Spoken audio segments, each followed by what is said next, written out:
పరిశుద్ధాత్మా నీకే స్తోత్రం, పరిశుద్ధాత్మా నీకే స్తోత్రం. ఆదికాండం 18వ అధ్యాయము 22వ వచనం తీసి మనం చదువుకుందాం. చదవండి సిస్టర్. ఆ మనుషులు అక్కడ నుండి తిరిగి సొదొమ వైపుగా వెళ్ళిరి. అబ్రహాము ఇంకా యెహోవా సన్నిధిని నిలుచుండెను. ఇక్కడ మనం ఏం చూస్తున్నామంటే, ఆ మనుషులు అక్కడ నుండి తిరిగి సొదొమ వైపుగా వెళ్ళిరి. అబ్రహాము ఇంకా యెహోవా సన్నిధిని నిలిచి ఉండెను. ఇక్కడ మరి దేవుడు ఆయన మరి మిట్ట మధ్యాహ్నం అప్పుడు గుడారం బయట కూర్చొని ఉన్నాడు. ఎవరు? అబ్రహాం. గుడారం బయట మిట్ట మధ్యాహ్నం ఎవరైనా కూర్చుంటారా? ఎందుకు కూర్చున్నాడు అంటే, ఆయన ఇంట్లో సమస్య అలా ఉంది. ఇంట్లో వేడి కంటే బయట వేడి బెటర్ అనుకొని బయట వచ్చి కూర్చున్నాడు. ఎందుకంటే ఇంట్లో మండిపోతుంది మంట. ఇద్దరు మరి ఆగరు శారా ఇద్దరు కూడా ఒకరినొకరు భయంకరంగా దూషించుకోవడమే కావచ్చు, లేకపోతే ఈయన్ని దూషించడం, ఈయన్ని ఇరికించారు మొత్తానికి. కాబట్టి ఇంట్లో చాలా భయంకరంగా పరిస్థితి, వేడి మండిపోతుంది. కాబట్టి దానికి బదులుగా బయట వచ్చి ఉంటేనే బెస్ట్ అనుకొని ఆయన బయట వచ్చి కూర్చున్నాడు నిరాశగా. ఏం చేయడానికి అంతకుముందే దేవుడి దగ్గరికి వెళ్తే దేవుడు అన్నాడు, వెళ్ళు, నువ్వు నేను చెప్పినట్టుగా నువ్వు చేసావా? ఏమైనా నీ భార్య మాట విని నువ్వు చెప్పింది చేసావు కదా, ఇప్పుడు కూడా నీ భార్య మాట విని ఆమె చెప్పిందే చెయ్యు అని చెప్పేసినాడు. ఎందుకంటే శారా అంటుంది, ఈమెకి బాగా మరి భయంకరంగా ఉంది, ఈ దాసి యొక్క కుమారుని వెళ్ళగొట్టు అని చెప్పి శారా చెప్పినప్పుడు పుట్టగా 100 సంవత్సరాలప్పుడు మరి ఇష్మాయేలు మరి పుట్టాడు. క్రమంగానో మొత్తానికి అతడైతే పుట్టాడు. ఈమెనే పెళ్లి చేసింది. ఎవరు? శారా. కాబట్టి పుట్టిన తర్వాత ఆమెకి కళ్ళు నెత్తికొచ్చేసరికి దాసిలాగా కాకుండా ఈ యజమానురాలే ఆమెకి దాసిలాగా కనిపిస్తుంది. ఆమెకి ఎలా కనిపిస్తుంది? నీచంగా కనిపిస్తుందంట. దేవుడు వాక్యంలో ఉంది, ఆమె దృష్టికి నీచంగా కనిపించిందంట శారా. ఆ విషయాన్ని ఆమె తట్టుకోలేకపోయింది. నేనేంటి అసలు నీచంగా కనపడడం ఏంటి ఈమెకి అని చెప్పి తట్టుకోలేక ఈమెని మరి తర్వాత ఇంకా చాలా జరిగినాయి విషయాలు లోపల ఉన్నాయి. బైబిల్ని బాగా మంచిగా ధ్యానిస్తే గనక లోపల చాలా విషయాలు జరిగినాయి. ఎందుకంటే హాగరు జనరల్గా ఆమె ఐగుప్తు నుండి వచ్చింది. ఆమె దేవుడులు, ఆమె యొక్క పద్ధతులు వేరే. కాబట్టి ఆమె మరి ఈ కుమారుని ఇష్మాయిల్ని, ఎందుకంటే తన కడుపున పుట్టిన కుమారుడు కదా, కాబట్టి ఆ కుమారుడిని మరి అటువైపు మళ్ళించాలని ఆమె ప్రయత్నాలు ఆమె చేస్తుంది. అబ్రహాం అయితే ఈయన యొక్క భక్తిలో, నీతిలో, యెహోవా దేవుడి సన్నిధిలో ఇష్మాయిల్ని పెంచాలని ఈయన అనుకుంటున్నాడు. కాబట్టి అంతేకాకుండా ఇప్పుడు ఇస్సాకుకి ఈ ప్రభావం పడుతుంది. కాబట్టి ఇవన్నీ కూడా ఇంట్లో సమస్యలు భయంకరంగా, ఎలాగైతే నేను ఇప్పుడు బయట సమస్య ఉంది, అప్పుడు కూడా అదే సమస్య. ఆ సమస్యని బట్టి మరి లాస్ట్కి శారా చెప్పింది పంపించేయి, ఈమె కుమారుని పంపించేమన్నప్పుడు ఏమి చేయలేక మరి నువ్వే చెప్పావు, మళ్ళీ నువ్వే ఇట్లా అంటున్నావు ఎట్లాగా అని చెప్పి దేవుడి దగ్గరికి వెళ్తే దేవుడు అన్నాడు, నువ్వు భార్య మాట వినే చేసావు కదా, ఇప్పుడు నీ భార్య మాట వినే పంపించే అన్నాడు. సరే నీ ఏమీ చేయలేక బయట కూర్చొని రాశతో ఉంటే, సరేలే అని దేవుడు ఏం చేశాడంటే, పాపం మరి ఇప్పుడు అలాగ వదిలేస్తే ఎట్లాగా బాధతో ఉన్నప్పుడు. చూడండి, మనుషులైతే మనం బాధపడుతున్నప్పుడు మనం చేసిన తప్పులకే, మనం చేసిన రాంగ్ విషయాలకే మనం ఒకవేళ బాధపడుతుంటే మనుషులు ఇంకా దూషించి, నీకు మంచి పని అయిందిలే, తగిన శాస్తి జరిగింది, నీ తిక్క కుదిరింది, నీకు ఇలాగే అవ్వాలి అని చాలాసార్లు చెప్తూ ఉంటారండి. మనం ఎవరికోనో ఏదైనా నమ్మి ఏదైనా ఇచ్చేసినాం అనుకోండి, మరి ఇంట్లో వాళ్ళకి చెప్పకుండా, ఒక మాట చెప్పకుండా, సరేలే వాళ్ళ మీద నమ్మకంతో ఒక 1000 రూపాయలు, ఒక 10,000 ఇచ్చేసినప్పుడు తర్వాత వాళ్ళు ఏం చేస్తారు తెలుసా? ఎలాగో ఇవ్వరు, మెడ్డేసినప్పుడు ఇంట్లో వాళ్ళకి చెప్పుకుంటాం మనం, ఏమని ఇలా జరిగింది, ఇలా, ఓహో మాకు చెప్పకుండా నువ్వు చేసావు కాబట్టి నీకు మంచి పనే జరిగిందిలే, సరే వదులు ఇక అంతే, నీ పని ఇలాగే, అలాగని చాలా రకాలు దూషిస్తారండి. చేసిన తప్పుకి, చేసిన ఆ పనికి చాలా రకాలుగా బాధపడాల్సి వస్తుంది. ఇప్పుడు ఈ విషయం ఇంకా కొంచెం డ్యామేజ్డ్. కాబట్టి ఈ యొక్క అబ్రహాము భయంకరంగా బాధలో కూర్చొనుంటే దేవుడు మరి ఆయన ఇంటికి వచ్చాడండి. హల్లెలూయా. దేవుడే దిగి వచ్చేసాడు. దేవుడు నిజంగా తన యొక్క బిడ్డల కోసం, తన భక్తుల కోసం, తనను ప్రేమించే వారి కోసం పరలోకం విడిచి ఈ లోకానికి యేసుక్రీస్తుగా దిగి వచ్చాడనేది మనకందరికీ తెలిసిందే. కానీ పాత నిబంధనలో కూడా దిగి వచ్చేవాడండి. హల్లెలూయా. దేవుడు నిజంగా ఆ విధంగా దిగి రావటం అనేది పరిపాటి. ఎందుకంటే మనం హనోకు విషయంలో కూడా చూస్తాం. హనోకు మరి 300 సంవత్సరాలు దేవుడితో నడిచాడు. ఏమైనా హనోకు ఒకవేళ విమానం వేసుకొని లేదా రాకెట్ వేసుకొని పరలోకం వెళ్ళాడండి? వెళ్ళలేదు. ఆయన ఇంటి దగ్గర ఆయన పని ఆయన చేసుకుంటూ ఉంటే ఎక్కడో ఒక ప్లేస్ వాళ్ళిద్దరు కలుసుకోవడానికి పెట్టుకున్నారు. రోజు అక్కడికి దేవుడు వచ్చేస్తున్నాడు. దేవుడు వచ్చే టైంకి ఈయన వెళ్ళి అక్కడ కలుసుకుంటున్నాడు. ఇట్లా 300 సంవత్సరాలు ఇద్దరు కూడా నడుచుకుంటా అలాగే కలుసుకుంటా మాట్లాడుకుంటా ఏం కబుర్లు చెప్పుకున్నారు. పరలోకంలో ఉన్న కబుర్లు యేసయ్య చెప్తే ఈయన ఇక్కడ ఉన్నటువంటి విషయాలు ఇలా ఉన్నాయి ప్రభువా, ఈ లోకం ఇలా ఉంది అని చెప్పేవాడేమో, లేకపోతే తన ఆశలు ఏంటో చెప్పేవాడేమో, ప్రభువా నా పరిస్థితి ఇదని చెప్పేవాడేమో. ఏదో మొత్తానికి వాళ్ళిద్దరి మధ్య సంభాషణ అయితే జరిగేదండి. ఇప్పుడు మనం ప్రార్థనా గదిలో కూర్చుంటే మనం ప్రార్థన ఒకవేళ మనకు ఒక గది సపరేట్గా ఉంటే మనల్ని ఎవరు పట్టించుకోకుండా ఉంటే మనం ఏం చేస్తాం? దేవుడితో ఏమేం మాట్లాడతాం? ఎన్ని రకాలుగా మన హృదయం అంతా కూడా విప్పి చక్కగా మనం మాట్లాడగలుగుతాం. అలాగే దేవుడు కూడా మనతో మాట్లాడతాడు. అట్లా అది ఒక సత్సంబంధం, అది ఒక ప్రేమ అనుబంధం అనేది మరి ఉంటుంది. కాబట్టి ఇలాంటి బంధమే హనోకుకి దేవుడికి మధ్య జరిగింది. అయితే అబ్రహాం దగ్గరికి ఒక్కసారి ఇప్పుడు రావడం మనం చూస్తున్నాం. ఇంకా ముందు కూడా చాలాసార్లు దేవుడు వచ్చి మాట్లాడాడు. అయితే ఇప్పుడు ఇక్కడ మనం మరి అబ్రహాం దగ్గరికి వచ్చి మాట్లాడడం, తర్వాత ఆతిథ్యం పొందుకోవడం, తినడం, తర్వాత మరి వాగ్దానం చేయడం. అంటే వచ్చేడికి నీ యొక్క ఒడిలో ఒక కుమారుడు ఉంటాడు, ఇదిగో ఒక కుమారుడు అంటే ఇంతవరకు వాగ్దానం చేశాడు కానీ డేట్ చెప్పలేదు. కానీ ఇప్పుడు పక్కా డేట్తో చెప్పేసినాడు. ఈ రోజు అంత డేటు, వచ్చే సంవత్సరంలో ఈ రోజుకంతా నీ ఒడిలో కొడుకుంటాడు అంతే అని చెప్పేసినాడు. ఇక అన్నీ చాలా ఓకే అయిపోయింది, మంచిగా అంతా కూడా జరిగిపోయింది. అయితే దేవుడు అంటే నేను ఇప్పుడు ఎందుకు ఆ విషయాలు చెప్తున్నా అంటే, దేవుడు దిగి వస్తాడు ఎవరి దగ్గరికి? తన కోసం తహతహలాడుతున్న వారి దగ్గరికి, తన కోసం తప్పిస్తున్న వారి దగ్గరికి, తన కోసం వేచి ఉన్న వారి దగ్గరికి. మన ప్రాణనాథుడని ఆయన నమ్ముకొని మనం ఆయన ప్రేమిస్తూ ఆయన కొరకు ఎదురు చూస్తూ ఉన్నప్పుడు ఆయన దిగి వస్తాడండి. మీరు అలాగా ప్రాక్టీస్ చేసి చూడండి. దేవుడి కొరకు ఎదురు చూస్తూ, దేవా నువ్వు రావాలి నాయనా, నువ్వు నాతో మాట్లాడాలి, నేను ఇక్కడే వేచి ఉంటాను, నువ్వేం చేస్తావో నాకు తెలియదు, నువ్వు రావాల్సిందే అని మీరు అంటే కనుక వెంటనే ఆయన సన్నిధి మీకు నిజంగా మీరు అనుభవించేటట్టుగా ఆయన దిగి రావడం జరుగుతుందండి. అది అందుకే దేవుడు వాక్యం తెలియజేస్తుంది, నిజముగా మొర్రపెట్టు వారికి యెహోవా సమీపముగా ఉంటాడు. దగ్గరగా వచ్చేస్తాడు ఆయన. ఎక్కడో ఆ పరలోకంలో ఉండి నీ ప్రార్థన వింటాను, సరేలే నువ్వు ప్రార్థన అలా చేసుకో అనట్లేదు.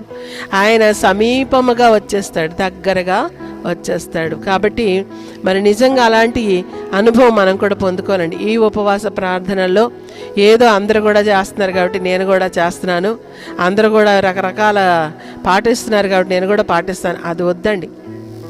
నా మట్టుకు నేను ఈ యొక్క సందర్భాన్ని బట్టైనా దేవుడిని కలుసుకోవాలి, దేవుడు నా దగ్గరికి రావాలి, దేవుడు నాతో మాట్లాడాలి, నేను యేసయ్యతో మాట్లాడాలి, ముఖాముఖిగా మాట్లాడాలి అనేటటువంటి ఆ విశ్వాసాన్ని మనం కలిగి ఉండి ప్రార్థనా జీవితాన్ని అలవర్చుకోవాలని, అలాంటి ఒక స్టెప్ మనం తీసుకోవాలని దేవుడు వాక్యం బట్టి పరిశుద్ధాత్మ దేవుడు మనతో మాట్లాడుతున్నారు.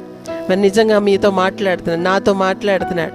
కాబట్టి ఇక్కడ మరి ఈ యొక్క అబ్రహాం దగ్గరికి దేవుడు వచ్చాడు, చక్కగా వంట చేశారు.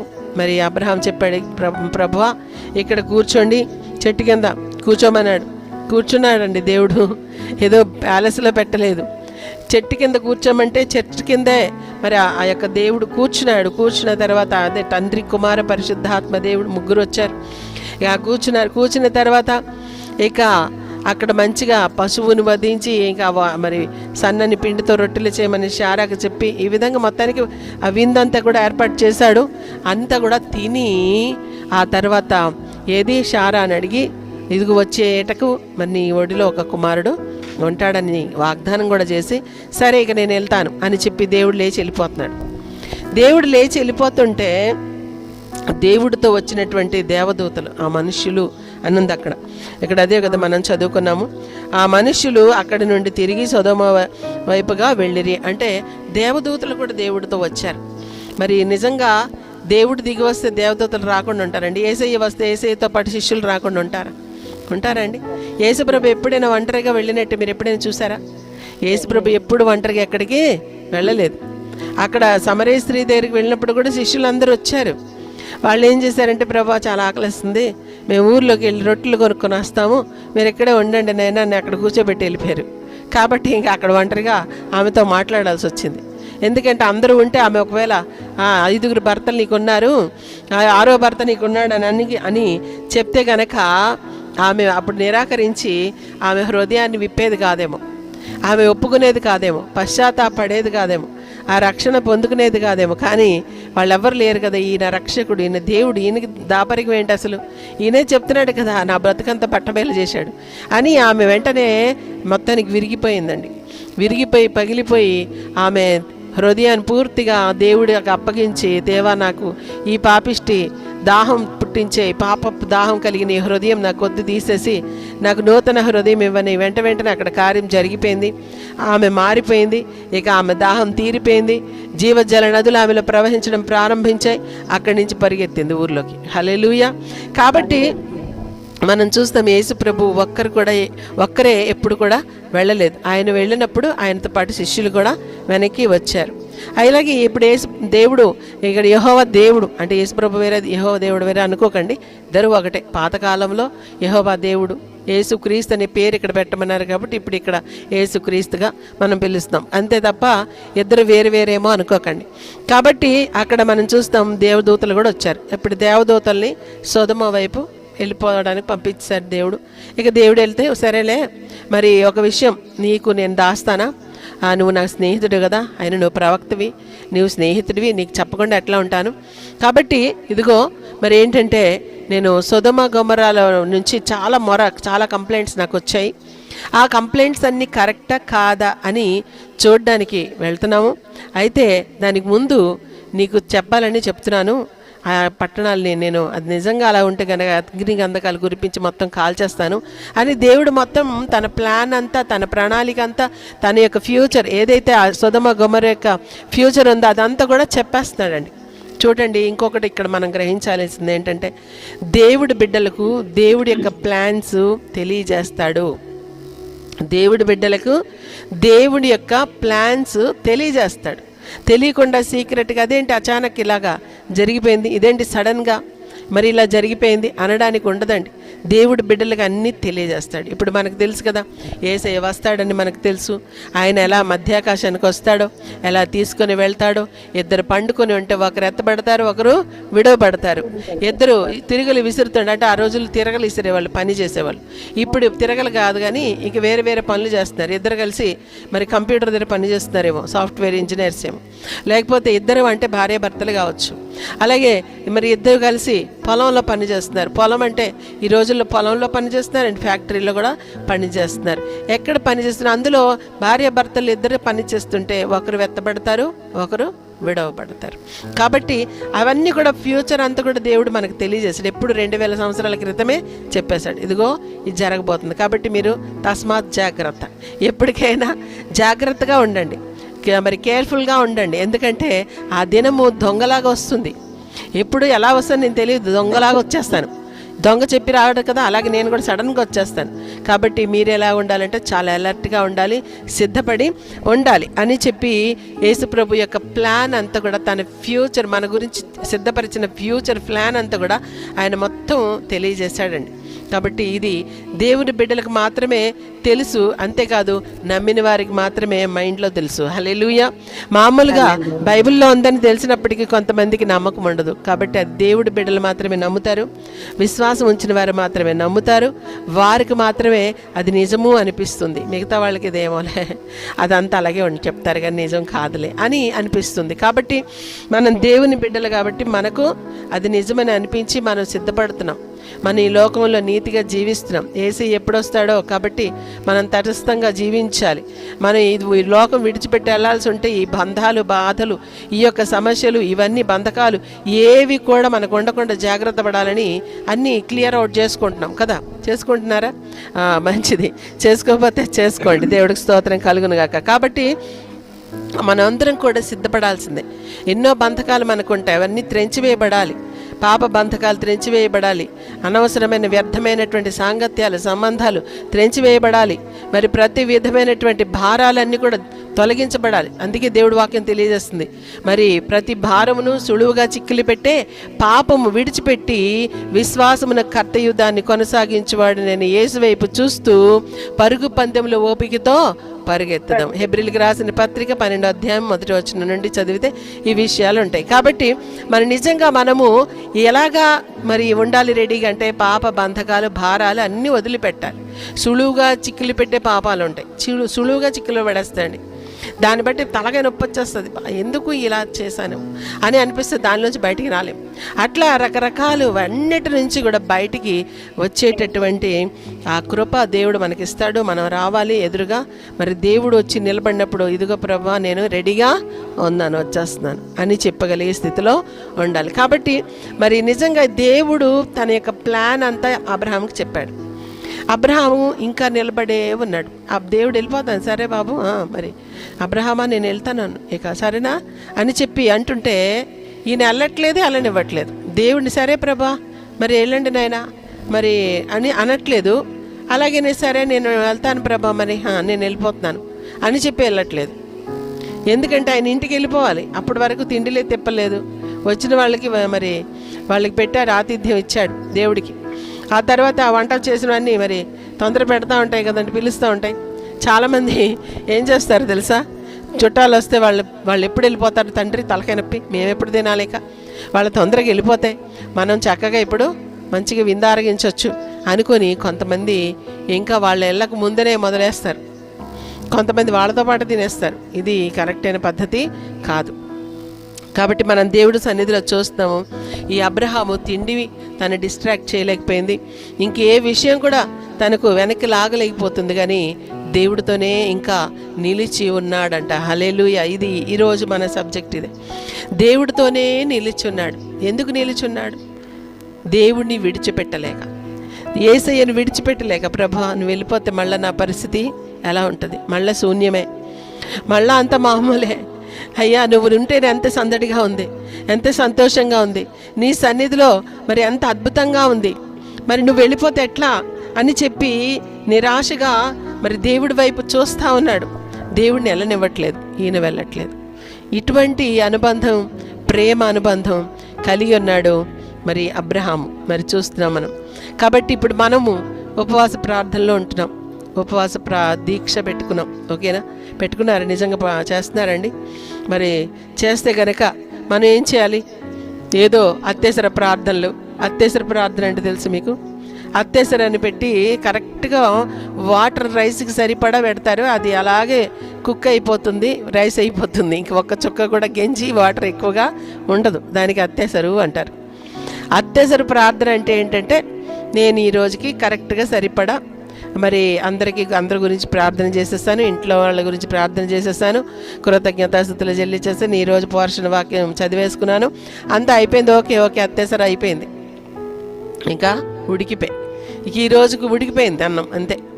కాబట్టి ఇక నేను దేవుడి సన్నిధిలో కూర్చోవడం ఎందుకు, నా టైం ఇంకా వేరే వాటికి వాడేస్తాను అని మనం అనుకుంటామండి జనరల్గా. ఇంకా అదేదో కొంచెం బెటర్. ఇంకా కొంతమంది ఉన్నారు ఏంటంటే చూస్తాను, నాకు టైం కుదిరితే నేను జాయిన్ అవుతాను, చూస్తాను నాకు పని ఉంది, చూస్తాను నాకు ఇంకా పని అవ్వలేదు, ఇంకా నేను తినలేదు, ఇంకా మా ఇంట్లో వాళ్ళు ఒప్పుకోరు, వీళ్ళు ఒప్పుకోరు. సాకులండి, చాలా వస్తాయి సాకులు. లేకపోతే నాకు ఇది మొబైల్ డేటా అయిపోయింది, ఇంకా ఏమేమో సాకులు చెప్తా ఉంటారు. కొంతమందికి తిండి ఆటంకం, ఎందుకంటే వెంటనే ఇంక నేను తినేయాలి, అయిపోయింది కదా 6 గంటలు 10 గంటలు అయిపోయింది ఉపవాసం, ఇక వెంటనే తినేసేయాలి. ఇప్పుడు అబ్రహాము తిండి తిప్పలు లేకుండా ఉన్నాడండి. దేవుడు వచ్చి తిని మన్ని వెళ్ళిపోయే వరకు చాలా టైం పట్టింది. ఎందుకంటే ఏవో ఆకుకూరలో పప్పులో కాదు కదండి వండింది, అక్కడ మాంసాహారం వండడానికి చాలా టైం పడుతుంది. అది వధించాలి, అది శుభ్రం చేయాలి, సిద్ధపరచాలి, దానికి కావలసినవన్నీ వేసి అది వండి అది తర్వాత మరి దేవుడికి పెట్టాడు. అలాంటి విందంతా చేసేటప్పటికే చాలా గంటలు పట్టేసి ఉంటుంది. ఆ తర్వాత మళ్ళీ వాళ్ళు తిని చాలాసేపు కూర్చొని మాట్లాడి ఆ తర్వాత దీవించి ఆ తర్వాత దేవుడు వెళ్ళిపోతా అబ్రహాంతో చెప్తున్నాడు, ఇదిగో మరి నీకు చెప్పకుండా నేను ఎలా చేస్తాను, సొదొమ గొమొర్రాల గతి భయంకరమైంది, దాన్ని నేను అగ్నిగంధకాలతో కాల్చేస్తాను అని చెప్పి దేవుడు చెప్పగానే, సరేలే ప్రభా అయితే నీ ఇష్టం నాయనా అని అనట్లేదు. సరే నేను వెళ్తాను ప్రభా అనట్లేదు. దేవుడిని వెళ్ళనివ్వట్లేదు. సరే వెళ్ళిరండి నాయన అనట్లేదు. అలాగే దేవుడి సన్నిధిలో నిలుచొని ఉన్నాడట. కాబట్టి ఇది మనకు ఏమనిపిస్తుందండి? మనకు కూడా చాలాసార్లు మరి మన ప్రార్థన అవసరతలు తీరిపోతాయి. కొన్నిసార్లు దేవుడు మనం అడిగినవన్నీ ఇచ్చేస్తాడు, అయిపోతుంది. ఈ 40 రోజుల్లో ఒకవేళ ఏదైనా ప్రార్థన చేస్తే ఆ ప్రార్థన తీరిపోవచ్చు, సమస్య తీరిపోవచ్చు, ఆఖరులు దేవుడు ఇచ్చేయవచ్చు. మనకు ఆ యొక్క మరి ప్రేయర్కి ఆన్సర్ వచ్చేస్తుంది అనుకోండి, మళ్ళీ చేస్తారా? ఇంకా ప్రేయర్ మళ్ళీ చేస్తారా? కానీ అబ్రహాం ఏం చేస్తున్నాడు? అబ్రహాంకి దేవుడు కుమారుడిని కూడా ఇస్తానని వాగ్దానం చేసేసినాడు. వచ్చి భోజనం చేసి అంత చక్కగా అన్నీ దీవించి వెళ్ళిపోతుంటే ఇంకేం కావాలి నాకు, ఇంత గొప్ప భాగ్యం నాకు దేవుడు ఇచ్చేసాడని సంతోషించి వెళ్ళిపోవాలి, కానీ దేవుడిని వెళ్ళిపోనివ్వాలి. కానీ అబ్రహాం అయితే అలా చేయట్లేదు. కానీ ఏం చేస్తున్నాడంటే ఇంకా నిలుచొని చూస్తున్నాడు. ప్రభువా, నువ్వు వెళ్ళిపోతున్నావు, ఇప్పుడు ఎట్లా? నేను మళ్ళీ ఒంటరివాడిని అయిపోతాను, నేను మళ్ళీ ఒంటరిగా ఉండాలా? నువ్వు ఉంటే బాగుంది నాయన, నీ సన్నిధిలోనే నేను ఉంటాను, నీతోనే నేను ఉంటాను అన్నట్లుగా ఇక్కడ అబ్రహాము అలాగే నిలిచి ఉన్నాడని దేవుడి వాక్యంలో మనం చూస్తూ ఉన్నామండి. కాబట్టి మరి చూడండి, మనకు ఆహారం గురించి తొందరపడతాం, మరి పనుల గురించి తొందరపడతాం, మరి ఇంకేవేవో మనకు ఆటంకపరిచేస్తూ ఉంటాయి. తొందర తొందర తొందర. ఇక్కడ ప్రేయర్ కూడా కొంతసేపు లేటుగా వాక్యం ముగిస్తే ఆవలింతలు కొంతమంది గోల కూడా పెట్టేస్తున్నారు, కేకలు పెట్టేస్తున్నారు, మధ్యలో అన్మ్యూట్ చేసేసి ఏదో ఒకటి అరిస్తే ఈ ఆపేస్తుందేమని రకరకాల ప్రయత్నాలు జరుగుతున్నాయి అక్కడ. కాబట్టి మనం చూస్తాం ఏంటంటే, మరి దేవుడి యొక్క సన్నిధిలో ఎంతసేపు గడిపినా అది ఒక క్షణంలాగా కరిగిపోతుందా, లేకపోతే అబ్బా ఎంతసేపు నేనున్నాను దేవుడి సన్నిధిలో అని అనిపిస్తుందా? ఎలా అనిపిస్తుంది? అబ్రహాముకైతే అన్ని గంటలైనా కూడా ఒక క్షణంలాగా అనిపించిందేమో, అందుకే ఇంకా అలాగే నిల్చొని ఉన్నాడు అని దేవుడి వాక్యంలో చూస్తున్నాం. అలాగే కీర్తనలు 16వ కీర్తన 8-9 వచనాలు చూద్దాం. చూడండి, కింద వరకు కూడా మరి చదువుదాం, లాస్ట్ వరకు. 16వ కీర్తన 8 నుంచి చదువుదాం. తీయండి దయచేసి. సదాకాలము యెహోవా యందు నా గురి నిలుపుచున్నాను, ఆయన నా కుడి పార్శ్వమునందు ఉన్నాడు గనుక నేను కదల్చబడను. అందువలన నా హృదయం సంతోషించుచున్నది, నా ఆత్మ హర్షించుచున్నది, నా శరీరము కూడా సురక్షితముగా నివసించుచున్నది. ఎందుకనగా నీవు నా ఆత్మను పాతాళములో విడిచిపెట్టవు, నీ పరిశుద్ధుని కుళ్ళు పట్టనీయవు. జీవ మార్గమును నీవు నాకు తెలియజేసేదవు, నీ సన్నిధిని సంపూర్ణ సంతోషం కలదు, నీ కుడి చేతిలో నిత్యము సుఖములు కలవు. చూడండి, ఇక్కడ భక్తుడు దావీదు ఏమంటున్నాడంటే, మరి నేనేం చేస్తానంటే సదాకాలం యెహోవా యందు నా గురి నిలుపుచున్నాను. మన గురి ఏంటి? తిండా, లేకపోతే ఒక ప్రేయర్ ఆన్సరా? మన గురి లేకపోతే ఏదో ఒకటి పొందుకోవాలనా? లేకపోతే మన గురి ఏంటి? ఆరోగ్యమా? ఏంటి మన గురి? ఇక్కడ దావీదైతే తన యొక్క గురి ఏంటంటే సదాకాలం, అది ఏది ఉన్నా లేకపోయినా, ఆయన ఏమి ఇచ్చినా ఇవ్వకపోయినా ఆయనే నా గురి. నేను ఆయన దగ్గరికి చేరుకోవడం, ఆయనతో ఉండడమే నా యొక్క గురి అన్నమాట. నా గోల్ అదే. గురి అంటే అంతే కదా, అదే నా డెస్టినీ. ఏం డెస్టినీ? ఆయన. ఎవరు ఆయన? దేవుడు, యేసుప్రభువే నా గురి, ఆయనే నా డెస్టినీ. నేను ఆయన దగ్గరికే చేరుకోవాలి, నేను ఆయనతో పాటే ఉండాలి. నేను సదాకాలం అంటే తెలుసు కదండి, అంటే ఈ లోకంలోనే కాదు, తర్వాత మరణానంతరం కూడా ఎంతకాలము మరి అక్కడ పరలోకంలో ఉంటారు అంతకాలము, ఈ లోకంలో ఉన్నంతకాలము, సదాకాలం నా గురి నేను మరి దేవుని అందే నిలుపుచున్నాను. హల్లెలూయా! ఎంత అద్భుతమైన సదాకాలం యెహోవా యందు నా గురి నిలుపుచున్నాను, ఆయన నా కుడి పార్శ్వమందు ఉన్నాడు గనుక నేను కదల్చబడను. ఇది ఇంకా అద్భుతమైన స్టేట్మెంట్. చూడండి ఏమంటున్నాడంటే, ఆయన కుడి పార్శ్వాన ఉన్నాడు, నా రైట్ సైడ్ ఉన్నాడు, కాబట్టి నేను అస్సలు కదిలించబడను. నా గురి అసలు చేంజ్ అవ్వదు. ఎవరు వచ్చి ఎంత లాగినా సరే నేను నా గురి నుండి తప్పుకోను. నా గోల్ నేను రీచ్ అవుతాను, నా డెస్టినీకి నేను చేరుకుంటాను. ఎట్లయినా సరే అదే నా గమ్యం, అదే నా గురి. కాబట్టి నేను అక్కడికే వెళ్తాను. ఈయన నా సదాకాలపు గురి అయి ఉన్నాడు. యెహోవా దేవుడే నా యొక్క సమస్తమై ఉన్నాడని దావీదు చెప్తున్నాడండి. హల్లెలూయా!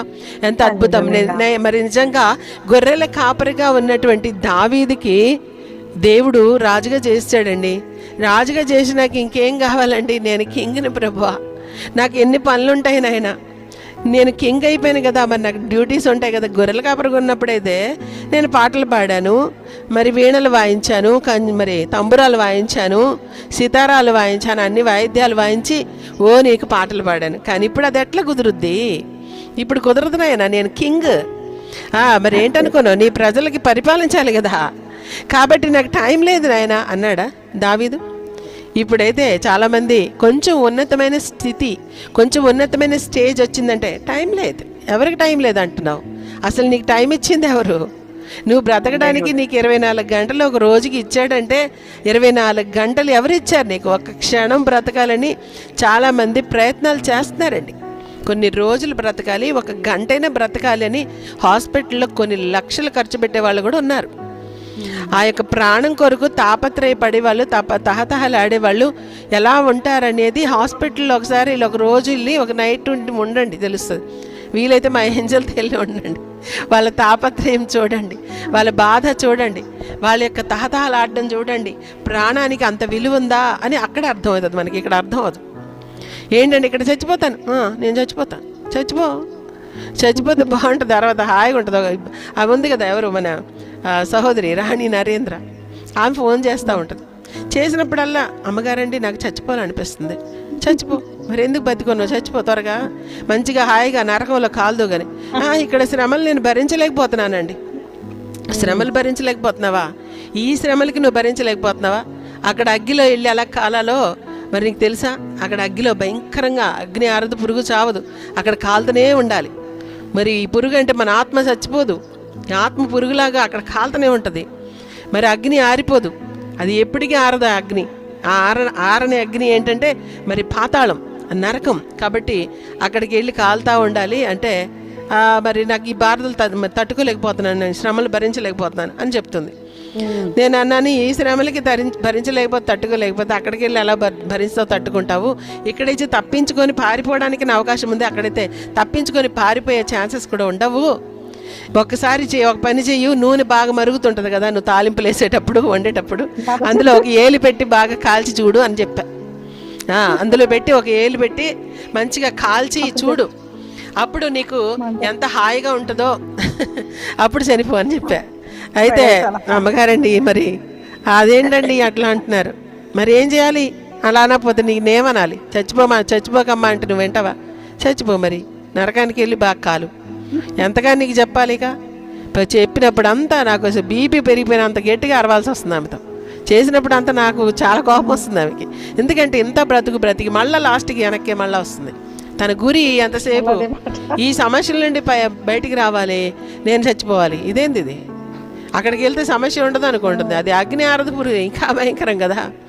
కాబట్టి చాలామందికి కొంచెం పొజిషన్ పెద్దగా హై లెవెల్కి వచ్చారంటే, ఫర్ ఎగ్జాంపుల్ మనకి పోస్ట్ హై లెవెల్కి వచ్చింది, ఒక క్లర్క్ కొంచెం హై లెవెల్ హెడ్ క్లర్క్గా అయ్యాడు. ఆ హెడ్ క్లర్క్ కాస్త కొంచెము అసిస్టెంట్ ఆఫీసర్గా అయ్యాడు. అసిస్టెంట్ ఆఫీసర్ కాస్త కలెక్టర్ లెవెల్లో, తహసీల్దార్ లెవెల్లో వచ్చాడు. అనగానే ఇప్పుడు ఏమైపోతాడు? ఇక అంతే సంగతి. ఇక నెత్తి మీద కళ్ళు వెళ్ళిపోయి ఈ నీచమైన స్థితి నుండి వచ్చే వాళ్ళకి ఇదే మరి ఇలాంటి దురాత్మ పట్టేస్తుందండి. నాకు అదే బాధ. నిజంగా కిందకి అసలు ఏం తెలియనటువంటి వాళ్ళు హెచ్చించబడితే వాళ్ళకి కృతజ్ఞత ఉండదు, దేవుడి పట్ల నమ్మకం ఉండదు, దేవుడు ఇదంతా చేశాడనేటటువంటి ఆ కృతజ్ఞత అనేది ఉండదు. కానీ వాళ్ళ డ్యూటీయే గొప్పదన్నట్టుగా, నేనే చాలా గొప్పోడిని అన్నట్టుగా నెత్తికి కళ్ళొచ్చి పొగరపట్టి ఇష్టానుసారంగా మాట్లాడుతూ ఉంటారు. కానీ దేవుడు అవన్నీ లెక్కలు చూసుకుంటాడు. ఆయనకి బాగా లెక్కలు తెలుసు. ఆయనకి లెక్కలు తెలుసు అంటారా లేదంటారా?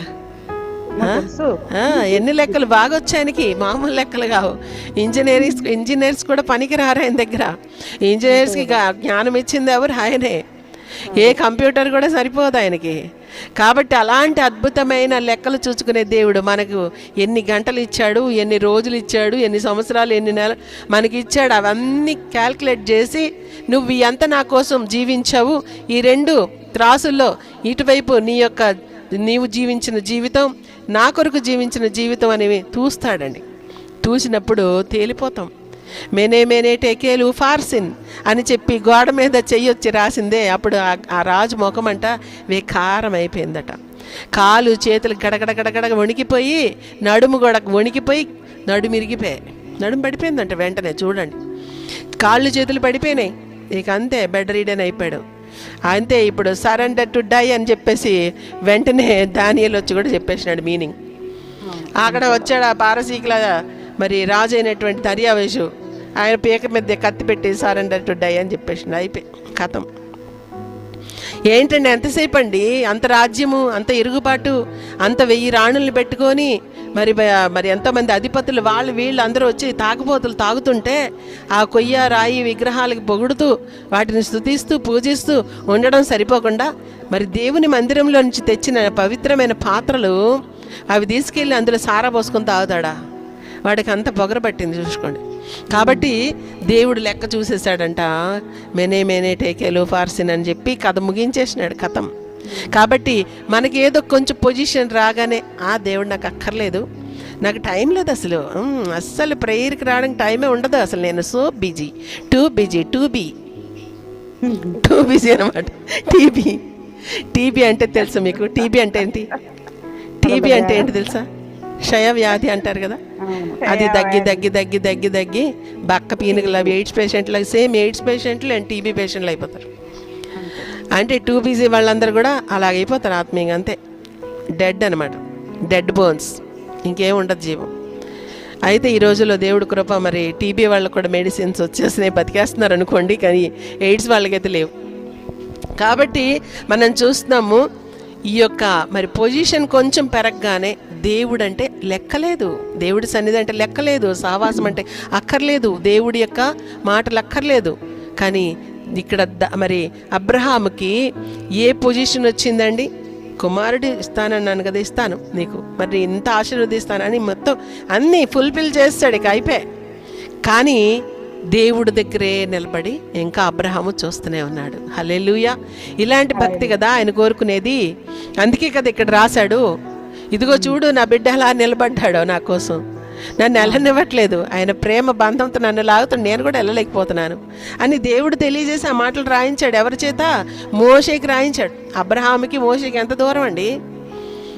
మరి ఎక్కడో దేవుడు అబ్రహాముతో నడిచినటువంటి ఆ నడక, మరి హనోకుతో దేవుడితో హనోకు నడిచిన నడక, అదంతా అంత ప్రేమగా ఆ కథలుగా దేవుడు చెప్పి మోషే బాబు ఇది రాయ్. ఎందుకు తెలుసా? నా కుమారుడు అబ్రహాం ఎంత చక్కగా నన్ను ప్రేమించాడు తెలుసా, నేను ఆయన వదిలిపెట్టి వెళ్ళలేకపోయాను, ఆయన కూడా నన్ను వదిలిపెట్టి వెళ్ళలే, నేను అన్నీ ఇచ్చినా కూడా నన్నే కాదనుకోలేదు, నన్ను వదిలిపెట్టలేదు, నాకు అన్నీ ఇచ్చావు కదా ప్రభా, సరే బాబు ప్రభా నీకు టాటా, నాకు బాయ్ బాయ్ అని చెప్పి వెళ్ళిపోలేదు, కానీ అక్కడే నిలబడ్డాడు అని అందుకే దేవుడు రాయించాడండి. అది మురుస్తూ మోషేతో చెప్పుంటాడు దేవుడు. హనోకు గురించి చెప్పినప్పుడు కూడా 300 సంవత్సరాలు నడిచాడు ఆయన, తెలుసా నీకు అని చెప్పి మోషేతో మురిసి ఆ స్టోరీ చెప్పుంటాడు దేవుడు చెప్తేనే కదా తెలుసు, లేకపోతే మోషేకి ఎట్లా తెలుసు? మరి హనోకు స్టోరీ మోషేకి తెలుసా అండి? ఏమైనా మోషే అప్పుడు పుట్టాడా? పోనీ ఆ మోషే పుట్టక ముందే పుట్టిన వాళ్ళు ఎవరైనా అక్కడ ఉన్నారా? ఎవరు లేరు. ఎందుకు? అవన్నీ కూడా దేవుడు చెప్పి రాయించాడు కొండ మీద. ఎంత అద్భుతమైన దేవుడు! ఈ 5 కాండాలు, ఆది కాండం మొదలుకొని ద్వితీయోపదేశ కాండం వరకు కూడా దేవుడే చెప్తే స్వయంగా మోషే రాశాడు. కాబట్టి ఆ స్టోరీలుగా దేవుడు ఆ మాటలు చెప్పుకుంటున్నాడండి. మన గురించి రాయడా మరి? హలో, ఎవరు మ్యూట్లో పెట్టండి ప్లీజ్. కాబట్టి మరి దేవుడు కథలుగా చెప్పి అవన్నీ స్టోరీలు రాయించాడు. మరి మన గురించి ఏం రాస్తాడు? ఈ పిచ్చోళ్ళు ఏదైనా మరి బిస్కెట్ వేస్తే చాలు కుక్క పారిపోయినట్టుగా ఆ కుక్క కూడా పారిపోదండి, వెనక్కి వస్తుంది కొన్నిసార్లు. ఆ కుక్క బిస్కెట్ తిన్నాక మన వెనక్కి తోక ఊపి వస్తుంటుంది. ఈ పిచ్చోళ్ళు ఆ కుక్క కంటే దారుణము, బిస్కెట్ వేస్తే అంతే, బిస్కెట్ పట్టుకుని పరుగో దొంగోలు అని చెప్పి దేవుడు అలా రాయిస్తాడా? ఏం రాయిస్తాడు మన గురించి? ఏం రాయాలనుకుంటాడు చెప్పండి మీరు ప్లీజ్. పరిశుద్ధాత్మ దేవుడు మాట్లాడి, నేను ఇవన్నీ ప్రిపేర్ అవ్వలే, దేవుడికి స్తోత్రం కలుగును కాక, నేను ఉద్దేశపూర్వకంగా చెప్పినవి కాదు, దేవుడికే తెలుసు. దేవుడి సన్నిధిలో బైబిల్ పట్టుకొని చెప్తున్నాను ప్లీజ్. అయితే ఇక్కడ మనం చూస్తున్న దావీదు కూడాను, ప్రభు నన్ను కింగ్ చేసావు, ఇంకేంటి కావాలి నాకు, ఇంకా నువ్వు ఎందుకులే నాయనా, కింగ్ అయిపోయాను కదా చాలు అన్నాడా? దావీదు కూడా ఏంటంటున్నాడంటే, నా యొక్క గురి యెహోవా యందే ఎప్పటి వరకు, సదాకాలం. ఈ లోకంలో జీవించినప్పుడు, చనిపోయిన తర్వాత కూడా సదాకాలము నీ యందే నా గురి నాయనా. ఎందుకంటే ఇదిగో ప్రభువా, నీ సన్నిధిని సంపూర్ణ సంతోషం కలదు, నీ కుడి చేతిలో నిత్యము సుఖములు కలవు. అది తెలుసుకున్నాడు, ఆ సీక్రెట్ తెలుసుకున్నాడు. అదండి వివేచన, జ్ఞానం అంటే అదే. దేవుడు దగ్గర ఏముందని వివేచించట్లేదు చాలామంది. పనికి మాలిన చిన్న చిన్న వస్తువులు దొరకగానే, పనికి మాలిన చిన్న చిన్న ఆశీర్వాదాలు కలగగానే దేవుడికి గుడ్ బై చెప్పేస్తున్నారు. అసలు దేవుడితో వేరవడం అంటే ఏంటి తెలుసా? జీవమునకు వేరవటం. నాకు వేరే ఉండి మీరేం చేయలేరు. ఆ యొక్క మరి ఎరుషలేము నుంచి ఎరుకోకి దిగిపోయాడట ఒక దుర్మార్గుడు.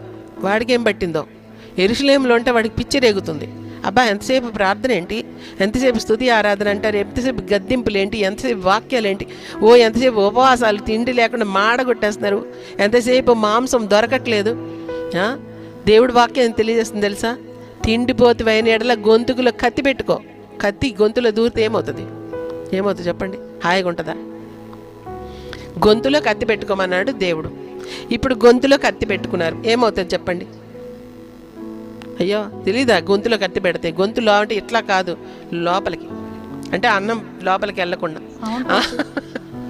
మాంసం లోపలికి వెళ్ళకుండా గొంతుకులు అడ్డంగా కత్తి పెట్టేయమన్నాడు. ఇప్పుడు ఏమవుతారంటే చచ్చిపో అని అర్థం అండి. నువ్వు తిండిపోతువు అయితే గనక నువ్వు చచ్చిపోవు, ఇక అక్కర్లే, నీ తిండితోనే నువ్వు చస్తావు. అంత తిండిపోతాను అవసరమా? నువ్వు తిండిపోతువు అయిన ఎడల నీ గొంతుకు కత్తి పెట్టుకో అంటే కత్తితో పొడుచుకొని అర్థం, అది చచ్చిపోని అర్థం. నా అంత తిండిపోతానే మానేయలేకపోతే ఇలా చచ్చిపో, రెండిట్లో ఆప్షన్ అదొకటే. కాబట్టి మనం చూస్తున్నాం, దేవుడు ఆ చిన్న చిన్న వాటి కోసం మరి ఆ కకృతి పడేటటువంటి వాళ్ళు దేవుని బిడ్డలు ఎలా అవుతారు? దేవుడి రాజ్యంలో ఎలా ఉంటారు? సదాకాలం ఎలా ఉంటారు? దేవుడికి మహిమ కలుగును గాక. మనం చూస్తూ ఉన్నాము, దావీదైతే అంటున్నాడు, నీ కుడి చేతిలో నిత్యము సుఖములు కలవు, నీ సన్నిధిలో సంపూర్ణ సంతోషము కలదు, జీవ మార్గమును నీవు నాకు తెలియజేసేదవు. ఏంటండి? అంతేకాదు, ఈ పరిశుద్ధుని కుళ్ళు కూడా పట్టనియ్యవు అంటున్నాడు. హల్లెలూయా. పరిశుద్ధుని అంటే తన గర్భవాసములో నుండి, తన వంశములో నుండి రాబోతున్నటువంటి దేవుడు. మరి ఆయన ప్రవచన రీతిగా పలుకుతున్నాడు. యేసుక్రీస్తు ఆయన మరణించి ఆ యొక్క మరి శరీరాన్ని మరి సమాధిలో పెడితే కుళ్ళు పట్టిందండి. యేసు ప్రభు మరలా తిరిగి సజీవంగా లేచారు.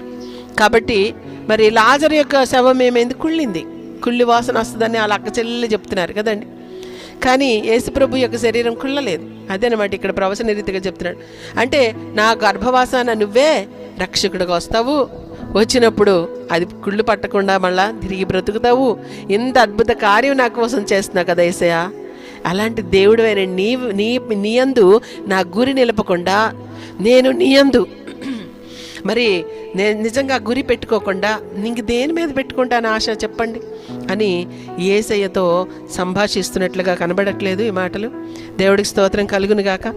కాబట్టి మన జీవితాల్లో మనము మరి దేవుడి సన్నిధిలో 40 రోజులు భక్తితో చాలామంది ఏడ్చి కన్నీళ్ళు ఎందుకు ఏడుతారో తెలీదు. యేసు ప్రభు కోసం ఏడుతారట కొంతమంది. యేసు ప్రభు ఇప్పుడేమైనా శిలువ మోస్తున్నాడా? యేసు ప్రభు ఇప్పుడేమైనా దెబ్బలు తింటున్నాడా? యేసు ప్రభు ఇప్పుడేమైనా అలాగే మరి నువ్వు ఏడవాలని చూస్తున్నాడా? ఏమీ లేదండి. ఆయన అంతా అయిపోయింది. ఆయన శ్రమలు అనుభవించాడు, ఆయన మరణించాడు, తిరిగి లేచాడు. ఆయన మరి అప్పుడు ఒకవేళ ఆ శ్రమల్లో ఉంటున్నప్పుడు కూడా ఆ స్త్రీలందరూ గుండె బాదుకొని ఏసయ్యా అని ఏడుస్తుంటే యేసు ప్రభు ఏం చెప్పారండి? యెరూషలేము కుమార్తెలారా, మీరు నా గురించి ఏడవకండి, మీరు మీ గురించి, మీ పిల్లల గురించి ఏడవండి.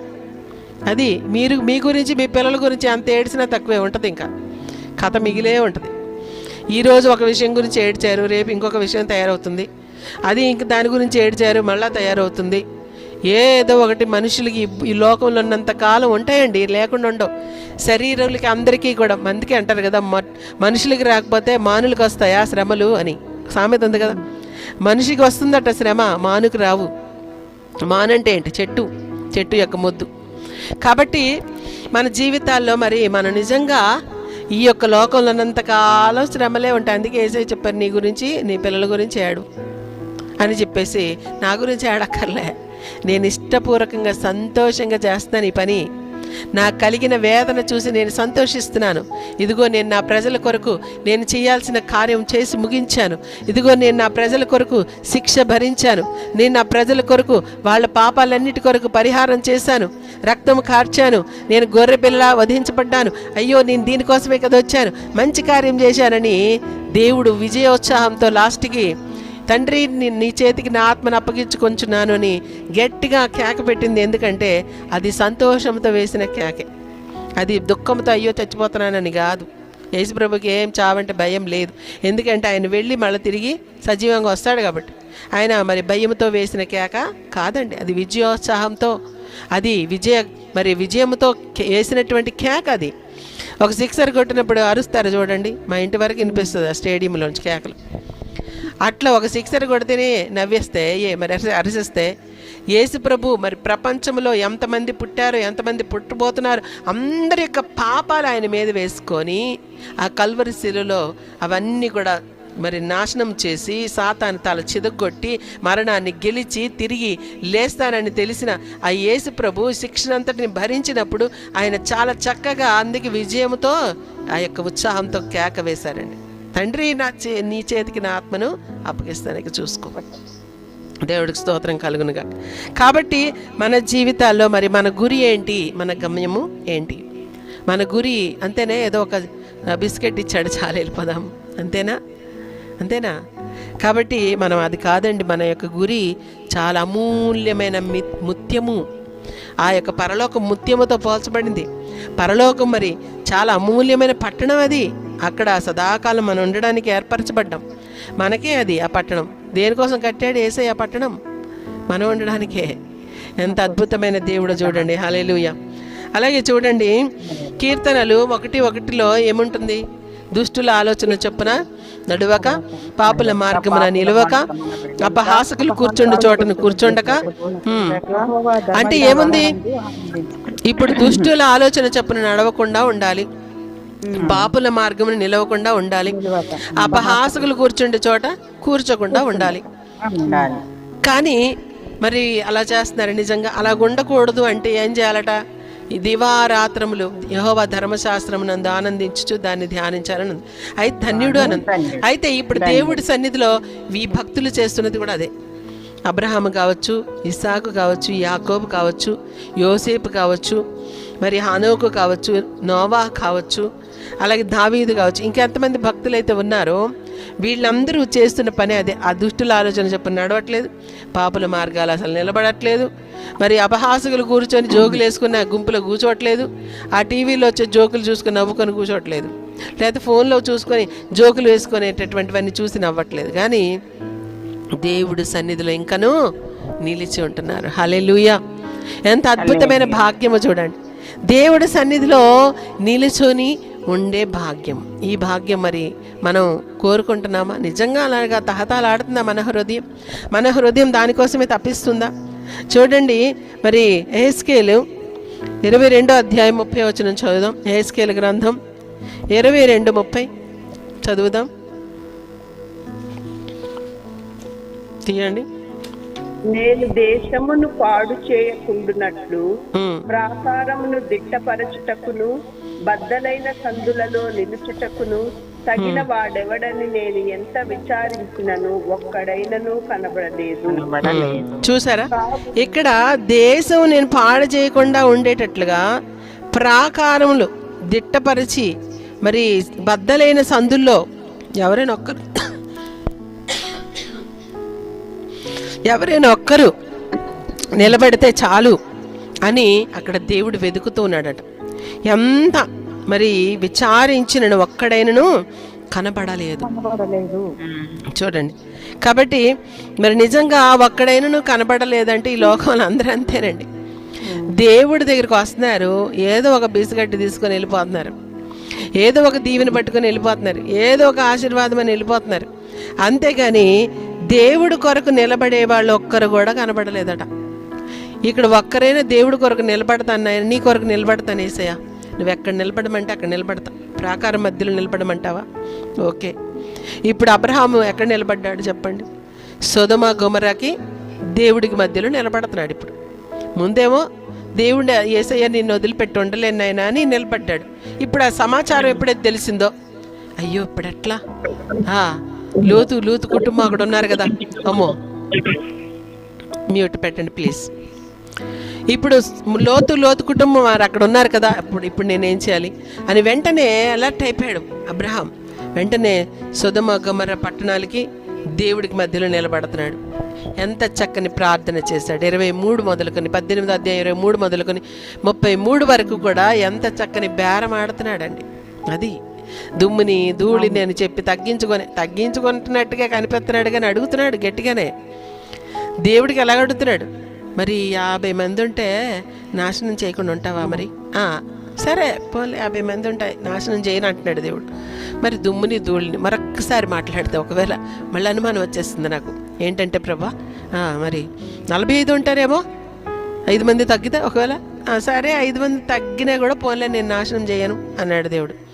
మళ్ళీ అడుగుతున్నాడు, పోలే మరి అక్కడ 30 ఉంటారేమో, ఎట్లానైనా 30 ఉంటాయి, సరే 30 ఉంటాయి, ఓకే నేను 30 ఉన్నా కూడా నేను నాశనం చేయను. మళ్ళీ దుమ్ముని ధూళిని అని చెప్పేసి మళ్ళీ మొదలెట్టాడు. ఊరినైనా నువ్వేమైనా అంత మరి పెద్ద భయపడుతున్నట్టుగా నటిస్తున్నాడు, కానీ భయపడట్లే, మళ్ళీ అడుగుతూనే ఉన్నాడు. చూడండి, దేవుడి దగ్గర భయపడుతున్నాను అన్నట్టుగా దుమ్ముని ధూళిని అనేస్తున్నాడు చెప్పడానికి, చక్కగా మాత్రం అక్కడ అడిగేస్తున్నాడు. ఏమని? మరి అక్కడ ఒకవేళ 30 మంది ఉంటే, 20 మంది ఉంటే, 10 మంది ఉంటే అని లాస్ట్కి అడిగాడు. 10 మంది కాన్ఫిడెంట్గా ఉంటారు అని చెప్పి కన్ఫర్మ్గా ఫిక్స్ అయిపోయాడు అబ్రహాం. ఎందుకంటే లోతు అసలు ఏంటనుకోను, అంత భక్తిపరుడు నా దగ్గర ఉన్నప్పుడు, ప్రార్థనాపరుడు కాబట్టి అక్కడ ఒక 10 మందినైనా అంటే తన కుటుంబం ఒక 4, ఇంకొక 6 నేను సంపాదించుకోకుండా ఉంటాడా? సంపాదించుకుని ఉంటాడులే అనుకుని 10 మంది ఉంటే నాశనం చేయమని అంటే నేను నాశనం చేయలే అని చెప్పి దేవుడు అప్పుడు వెళ్ళిపోయాడట. అబ్రహాం కూడా మరి వెళ్ళాడు అని ఉంది వాక్యంలో. అయితే మనం చూస్తున్నాం ఏంటంటే అలాగే నిలబడడానికి, అడగడానికి, మొర్రపెట్టడానికి, విజ్ఞాపన చేయడానికి, మరి ఆ యొక్క ప్రజల పక్షంగా, నాశనం అయిపోబోతున్న పట్టణాల పక్షంగా, దేశాల పక్షంగా నిలబడడానికి ఒక్కడైనా ఉంటే నేను నాశనం చెయ్యను అని దేవుడైతే మరి ఎంతగానో విచారించి చూశాడట. అంటే విచారించడం అంటే ఇది ఆ యొక్క విచారం ఆలోచన విచారం కాదు. విచారించడం అంటే వెతికాడు, అడిగాడు, ఎవరెవరినో అడిగాడు. చూడండి ఎవరైనా ఉన్నారేమో, ఎవరైనా నిలబడి నేను ఉన్నాను ప్రభా, నేను ప్రార్థన చేస్తాను నాయనా, నువ్వు అసలు మా దేశాన్ని పాడు చేయకయ్యా, మా దేశాన్ని నాశనం చేయకు అని అడుగుతారేమో అనుకుని ఇక్కడ దేవుడు చూస్తుంటే ఎవ్వడ కనబడలేదట, ఒక్కడైనను లేడు. ఎంత భయంకరం చూడండి. కాబట్టి మరి ప్రభువా నేనున్నాను, నేను నిజంగా నేను సన్నిధిలో నువ్వేం చెప్తే అది చేస్తాను, కానీ నువ్వు మాత్రం పట్టణాన్ని నాశనం చేయకు, మా దేశాన్ని పాడు చేయకు, వద్దు అని చెప్పగలిగే వాళ్ళు ఎవరున్నారు అని దేవుడు చూస్తే ఎవరు కనబడలేదట. కాబట్టి మరి అలాంటి వ్యక్తుల్లో మనం ఉంటే దేవుడు సంతోషిస్తాడా లేదా? అబ్రహాం నిలబడితే అబ్రహాం మనం ఆలకించాడా లేదా? ఆలకించండి. మరి మనం ఆలకిస్తాడా లేదా? ఆలకిస్తాడు కదా. కాబట్టి అలాగొక్కలైనా ఉంటే చాలు అని దేవుడు చూస్తున్నాడండి. మరి అలాగొక్కరైనా కావాలి అని దేవుడు వెతుకుతుంటే మనం ఏం చేయాలి? మనం ఆ ఒక్కరిలో ఉండాలని దేవుడు కోరుతా ఉన్నాడు. కాబట్టి మరి అబ్రహాం అలా నిలబడగలిగాడు దేవుడికి, ఆ సొదొమ గొమొర్రా పట్టణాలకి. కాబట్టి శిక్ష రాకూడదని మ్యాక్సిమం ట్రై చేశాడు, కానీ అక్కడ 10 మంది అని అడగడం బట్టి ఫెయిల్ అయిపోయాడు. ఒక్కడుంటే మాత్రం ఒక్కడిని చంపేస్తావా? ఒక్కడు కూడా విలువే కదా అని ఒక్కడుంటే ప్రభువా మరి కాల్చకుండా ఉండవా అని అడిగేసి ఉంటే అద్భుతంగా ఉండేది, ఆ ప్రాంతాలు కాలిపోకుండా ఉండేవి. కానీ ఆ పాపం ఇప్పటికీ కొనసాగుతుందండి. సొదొమ గొమొర్రాలో జరిగిన పాపము అది కాల్చినంత మాత్రాన పోలేదు, అది ఇప్పటికీ కొనసాగుతుంది. స్త్రీలతో స్త్రీలు, పురుషులతో పురుషులు అవాచ్యమైనవి, నీచమైనవి చేయుచున్నటువంటి ఆ సొదొమ గొమొర్రా ప్రజల్లో ఉన్నటువంటి పాపము ఈ రోజుకి కూడా జరుగుతుంది. అదేమీ స్మాష్ చేయబడలేదు, పూర్తిగా నాశనం చేయబడలేదు. ఎందుకంటే ఆ యొక్క మరి మనుషులు నాశనం చేయబడ్డారు, కానీ ఆ గుణాలు పెట్టినటువంటి సాతానుడు ఉన్నాడుగా, వాడు అప్పుడు ఉన్నాడు ఇప్పుడు ఉన్నాడు, మనుషులకి ఎప్పుడు అవే నేర్పిస్తాడు. కాబట్టి ఇప్పటికీ అందరికి అభ్యాసం చేయించేశాడు. ఇప్పుడు కూడా సొదమ గొమరాలాగే ఇప్పుడున్న ప్రజెంట్ కండిషన్ ఏంటంటే సేమ్ సొదమ గొమరాలో ఎలాగా అప్పుడు ఆ పాపము ఉందో ఇప్పుడు కూడా అదే పాపం జరుగుతుందని యేసు ప్రభువే చెప్పారు. కాబట్టి మరి ఆ యొక్క దినాల్లో ఇదిగో మరి లోతు దినాల్లో జరిగినట్టుగా జరుగుతుంది అన్నాడు యేసయ్య. నోవాహు దినాల్లో జరిగినట్లు జరుగుతుంది. మరి ఇప్పుడు జరగట్లేదండి అవి. లోతు దినాల్లో జరిగినట్లుగా నోవాహు దినాల్లో జరిగినట్లుగా ఇప్పుడు జరుగుతుందా లేదా? జరుగుతుంది. అదే సేమ్ పాపాలు రిపీట్ చేస్తున్నారు ఇప్పుడు. కాబట్టి మనుషులు తినుచు త్రాగుచు కొనుచు అమ్ముచు పెండ్లికిస్తూ పెండ్లి చేసుకుంటూ ఇష్టానుసారంగా ఇళ్ళు కట్టుకుంటూ ఇదే వ్యాపకం తప్ప దేవుడిని వెతికేవారు, దేవుడి కొరకు నిలబడే వాళ్ళు ఒక్కడ కూడా లేడని దేవుడు ఇక్కడ బాధపడుతున్నట్లుగా చూస్తున్నాం. కాబట్టి మనం ఒకవేళ నిలబడితే ఏం చేయాలట? అదేమైనా గొప్ప కార్యం చేయాలి, లేకపోతే మీరే కొండలు కొట్టాలి, మరి కొండలు ఎక్కాలి అని ఏం చెప్పలేదండి. చూడండి అంతా దేవుడు ఎంత మంచివాడో. 1 తిమోతి పత్రిక 2వ అధ్యాయము 3వ వచనంలో మనం చూస్తే అక్కడ ఏముంది మీరు చూడండి. 1 తిమోతి 2:1. మనము సంపూర్ణ భక్తియు మాన్యతయు కలిగి నెమ్మదిగాను సుఖముగాను బ్రతుకు నిమిత్తము అన్నిటికంటే ముఖ్యముగా మనుషులందరి కొరకును రాజుల కొరకును అధికారులందరి కొరకును విజ్ఞాపనములను ప్రార్థనలను యాచనలను కృతజ్ఞతాస్తుతులను చేయవలనని హెచ్చరించుచున్నాను. చూసారా, ఇక్కడ ఒకవేళ నువ్వు నిలబడి నేనున్నాను ప్రభా, నేను చూస్తాను, నా దేశానికి నాశనం చెయ్యొద్దు నాయనా, నేను నిలబడతాను ఆ బద్దలైన ప్రాకారాల్లో అని చెప్పి ఒకవేళ నిలబడితే ఏం చేయాలట? అక్కడేం కొండలు కొట్టక్కర్లేదు, కొండలు ఎక్కక్కర్లేదు, ఇంకేదో చేయక్కర్లేదు. కానీ ఏం చేయాలట? మనము సంపూర్ణ భక్తి కలిగి ఉండాలి, మాన్యత కలిగి ఉండాలి, నెమ్మదిగా ఉండాలి, సుఖముగా ఉండాలి.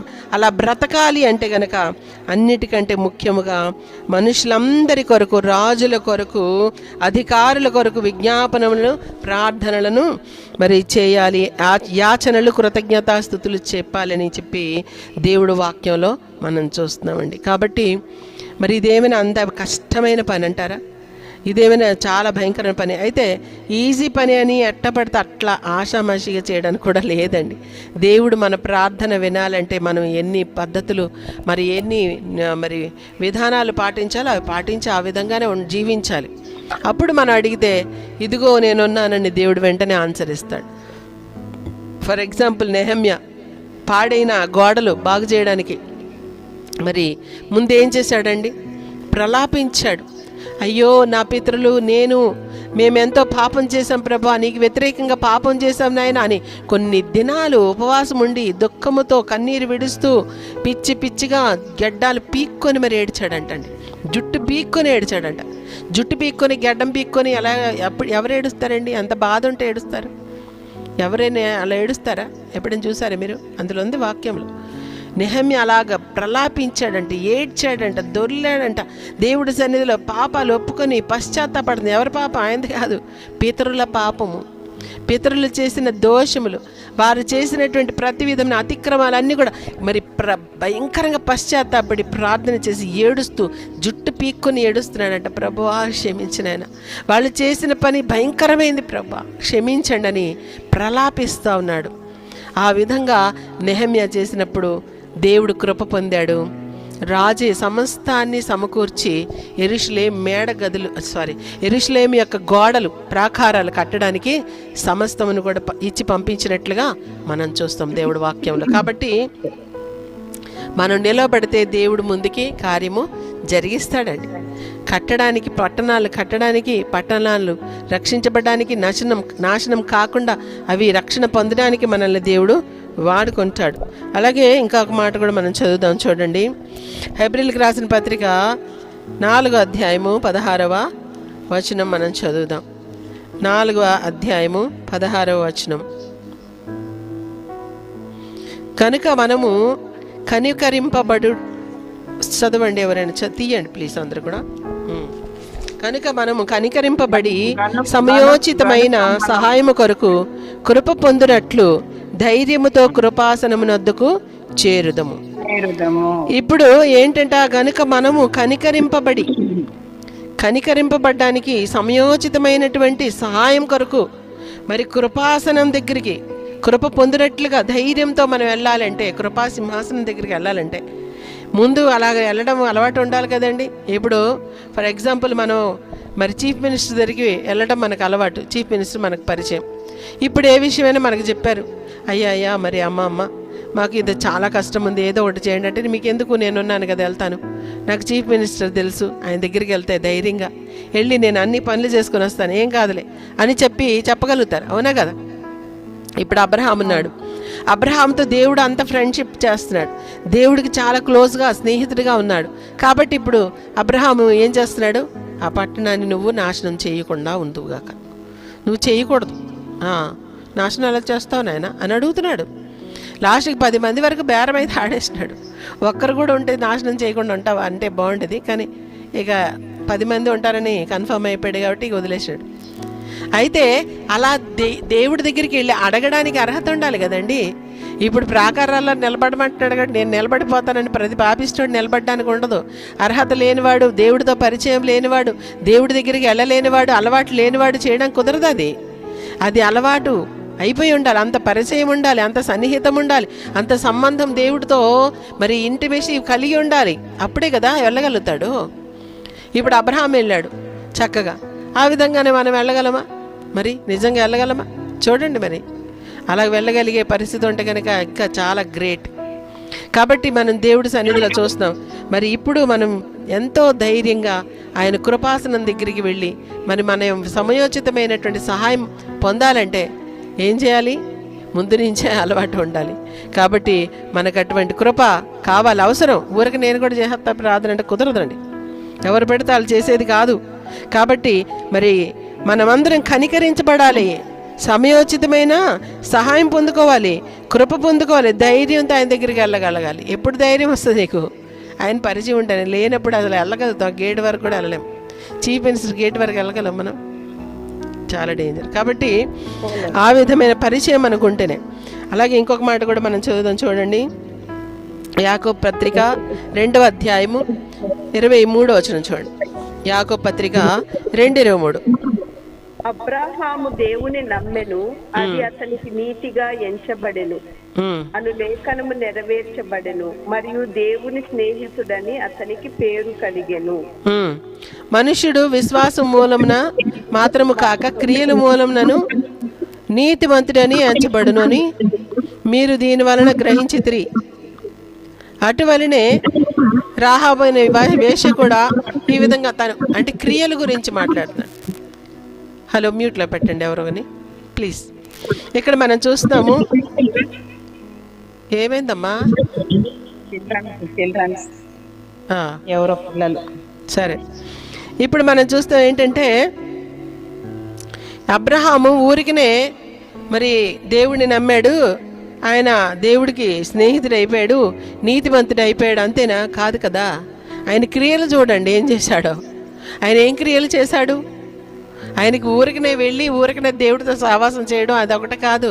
దేవుడు అన్నాడు, బాబు నువ్వు చాలా ప్రేమిస్తున్నావు కదా నీ కొడుకుని, ఇప్పుడు 17 సంవత్సరాలు అయిపోయాయి కొడుకు పుట్టి, మంచిగా కొడుకుతో బాగానే ఉన్నావు సంతోషంగా, ఇప్పుడు నన్ను మర్చిపోతావేమో, నాకంటే ఎక్కువైపోయాడా నీ కొడుకు? ఒక పని చేయి, నీ కొడుకుని తీసుకొచ్చి అక్కడ నేను చూపిస్తా, ఆ పర్వతం మీద బలి చేయి అన్నాడు. అంటే అబ్రహాము ఏం మారు పలకకుండా మరి ఏమి కూడా అలా సైలెంట్గా ఉన్నాడు. ఉదయం లేచాడు, కట్టెలు చీల్చాడు, గాడికి గంత కట్టాడు, పనులను తీసుకున్నాడు, నిప్పు తీసుకున్నాడు, కట్టెలు నిప్పు పట్టుకొని కుమారుని తీసుకొని వెళ్ళిపోయాడండి, అంతే. అది ఉండాలి. ఆ క్రియలు నీకున్నాయా? మరి నిజంగా ఊరికే దేవుడి దగ్గరికి వెళ్ళిపోయి, దేవా ఇదిగో నాయన నేను అడుగుతున్నాను, నువ్వు చేసే ప్రభువా, నువ్వు అద్భుతం చేసే నాయన, నువ్వు వాళ్ళని రక్షించి వీళ్ళని రక్షించి అని ధైర్యంగా పోనీ వెళ్ళిపోతున్నావు, తెగించి ధైర్యం చేసి. కానీ నీకు అట్లాంటి సన్నిహిత సంబంధం లేదు. అండ్ ఇంకొకటి ఏంటంటే అబ్రహాము నిలిచి ఉన్నటువంటి అనుభవము అలాగ అంత స్నేహబంధం నీకు లేదు, అయినప్పటికీ వెళ్ళిపోతున్నావు ధైర్యం చేసి.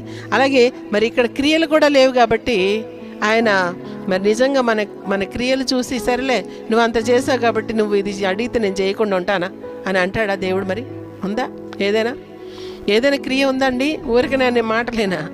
మాటలు చెప్పి కోటలు దాటిపోవడం ఈజీ. ఫర్ ఎగ్జాంపుల్ ఇక్కడ నేను ఉండి గోల్కొండ ఫోర్ట్ దాటాను అంటే అది మాటతో అయిపోయింది ఈజీగా, లేదా దాటేస్తాను అని చెప్పడం ఈజీయే, కానీ వెళ్ళి దాటితే తెలుస్తుంది కదండి. ఆ ఫోర్ట్ వెళ్ళి దాటి చుట్టూ తిరిగి అక్కడున్న మెట్లన్నీ ఎక్కి అదంతా ఎక్స్ప్లోర్ చేసి వస్తే అప్పుడు అమ్మ అయ్యా అనుకుని కాళ్ళు నొప్పులు పెట్టుకొని ఒక రోజంతా టైం స్పెండ్ చేయాల్సి వస్తుంది కదా, డబ్బులు కూడా పెట్టాల్సి వస్తుంది, టైం పెట్టాల్సి వస్తుంది, కాళ్ళు నొప్పులు కూడా తెచ్చుకోవాల్సి వస్తుంది. అయితే ఇప్పుడు నేను మాటలతో చెప్పాను గోల్కొండ కోట ఎక్కేసి వచ్చేస్తాను అయిపోయింది, కానీ అక్కడ ఏం పని జరగలేదు. అలాంటి మాటలు చెప్పి కోటలు దాటి వాళ్ళు దేవుడికి అవసరం లేదు. నిజంగా క్రియలు కూడా చేసి ఉన్నవారైతే తప్పనిసరిగా దేవుడు మరి నిజంగా స్నేహితుడు అని పిలుస్తాడు, స్నేహితురాలుగా మనం ఉండగలుగుతాము అని దేవుడి వాక్యం బట్టి మనం చూస్తున్నాం. అలాగే ఇంకొక మాట కూడా చూద్దాం, చూడండి. ఎఫెసీయులకు రాసిన పత్రిక 6వ అధ్యాయం 13వ వచనం. ఎఫెసీ 6:13 చూడండి.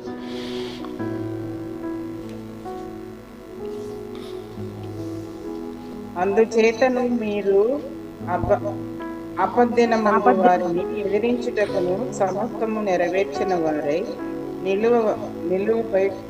నిలువబడుటకు శక్తిమంతులగునట్లు దేవుడిచ్చు. అంటే ఇక్కడ మనం ఏం చూస్తున్నామంటే మీరు అందుచేత అంటే ఎందుచేత మరి నిజంగా అలాంటి పోరాడగలిగేటటువంటి శక్తి కలిగి ఉన్నారు, దేవుడి దగ్గరికి వెళ్ళగలిగిన అర్హత కలిగి ఉన్నారు, దేవుడు మీ మనవి వింటున్నాడు, ఇవన్నీ ఉన్న అందుచేత మీరు ఇప్పుడు ఏమవుతుందంటే ఆపద దినం వస్తుంది, ఆపద దినం ఒకటి వస్తుంది, ఏదైనా ప్రమాదం జరిగేటటువంటి దినం. ఆ దినమున వారిని ఎదిరించుటకు సమస్తము నెరవేర్చిన వారి నిలవబడ్డకు శక్తిమంతులు అవుతారు అని అర్థం. ఇక్కడ ఆ కిందని సబ్జెక్ట్ వేరున్నప్పటికీ ఆ ముక్క మాత్రం మీరు శక్తిమంతులు అవ్వాలి. ఎవరిని సాతాన్ని ఎదిరించడానికి, అగ్నిబాణాలు ఎదిరించడానికి, ఆ దుష్టుడిని ఎదిరించడానికి, ఇవన్నీ ఎదిరించడానికి శక్తిమంతులు అవ్వాలంటే మీరు ఏం చేయాలి? అలా ముందు నుంచి పోరాడడం అలవాటు ఉండాలి. ఆ యొక్క సర్వాంగ కవచాలు రెడీగా ధరించుకొని ఉండాలి. ఇట్లాంటి ఒక సిద్ధపాటు ఉండాలి ఈ యొక్క పోరాటంలో. అయితే దేవుడి దగ్గరికి వెళ్ళేటటువంటి ఆ పోరాటంలో లేదా ఆ యొక్క మరి సందర్భంలో ఏం కలిగి ఉండాలంటే అలాంటి శక్తి సామర్థ్యాలు మనకు ఉండాలి. ముందే అలా అలవాటు ఉండాలి.